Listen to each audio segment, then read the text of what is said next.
Hey everyone, welcome back to the English Learning Podcast. I'm Tom, and I'm super excited you're tuning in with us today. And I'm Jenna. Thanks for joining us, wherever you are in the world. We're both native English speakers from the US, and today's episode is going to be a bit spooky. Exactly. Grab your flashlights, because our topic today is all about ghosts. I love how this subject always brings out fun stories and new vocabulary. Let's dive right in. So Jenna, ghosts seem to pop up in stories all around the world. Why do you think ghost is such a popular word for English learners? It's interesting, Tom. Ghost shows up everywhere, from Halloween movies to idioms like, give up the ghost. It's a word people hear often, but might not realize has so many uses. That's true. Plus, it's got lots of cultural connections, like ghost stories and traditions. It's a perfect word to explore. Plus, learning about ghost-related phrases is a great way to understand how English speakers use language creatively. Let's get basic for a second. When we say ghost, what are we actually talking about in English? Most people mean the spirit of a dead person that's thought to appear to the living, but it can also mean anything mysterious or hard to see, like the ghost of an idea. I like that. The word's roots are spooky, but we use it in other ways too, like ghost town, meaning a place that's completely empty.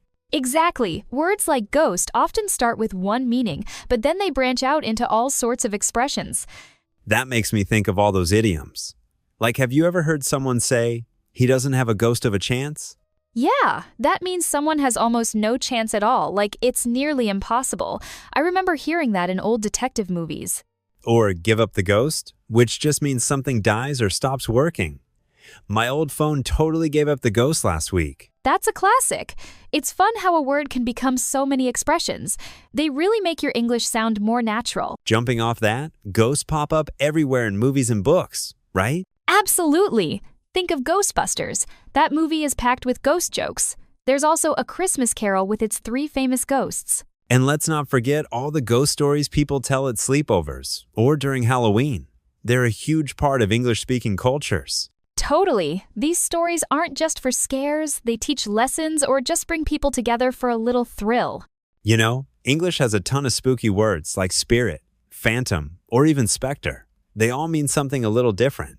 I've always found it cool that phantom sounds more mysterious, while spirit can actually be positive, like team spirit. Funny how one word can mean different things depending on context. Yeah, an apparition just sounds fancy. Like it belongs in an old novel. Or in a spooky castle. It's great vocabulary to spice up your English, especially around Halloween. Changing gears a bit, have you noticed how ghost is now a verb too? Like, he ghosted me after our first date. Yeah, that's become super common. It means someone just disappears. No goodbye, no explanation. People use it for friendships and dating all the time now. I guess it really shows how language keeps evolving. Even spooky words can get a modern twist. Language is so alive, and picking up these new uses really helps you understand native speakers better. That makes me remember all those ghost stories we used to hear as kids. Did you have any favorites growing up, Jenna? Oh, for sure. There was this story about a haunted house down the street. Everyone in my neighborhood swore it was true.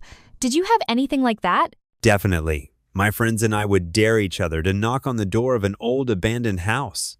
We never saw any ghosts, but it felt exciting. It's funny how those stories stick with us, and how every culture has their own ghost legends. You know, listening to ghost stories is actually great practice for language learners. There's suspense, descriptive words, and lots of emotion. Exactly. Plus, they're memorable. When a story gives you a little chill, you tend to remember the words and expressions better. And understanding these stories means you're also picking up on cultural references. It's a win-win. If you ever get a chance, read or listen to a ghost story in English. It's both fun and useful. Let's talk about how to describe ghosts in English. Words like creepy, chilling, or see-through come to mind. Or eerie and unnerving. I also like shadowy figure. That one's super common in scary stories. And of course, haunted, like a haunted house or haunted painting. These words really paint a picture. Descriptive language is the secret to making a story jump off the page, especially when you're talking about something as mysterious as ghosts. Moving on, Halloween is basically ghost season here in the US. How do you think it influences the way we use ghost in everyday English? Halloween totally brings ghost vocabulary to life. You see ghost decorations everywhere, and people talk about haunted houses all month long. Even snacks get ghost-shaped. It's true. Kids dress up as friendly ghosts, and teachers use ghost-themed games to teach vocabulary. Everyone joins in. It's a perfect time for learners to soak up new words and customs. Plus, it makes learning more fun. Let's do a quick quiz for our listeners. I'll give a description and you guess the phrase. Ready, Jenna? Bring it on. I love these. All right. What do you call a place that used to be busy, but now is empty and silent? That sounds like a ghost town. Listeners, were you able to guess that one? It's been awesome unraveling the world of ghosts in English with you today.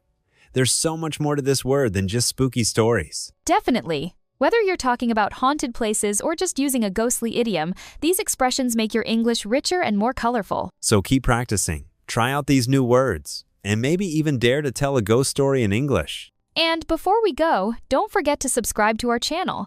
That way, you'll never miss an episode, and you'll keep growing your English skills with us. Thanks for listening, everyone. We'll catch you next time, maybe with a few less chills. Take care, everyone, and watch out for any friendly ghosts on your way home.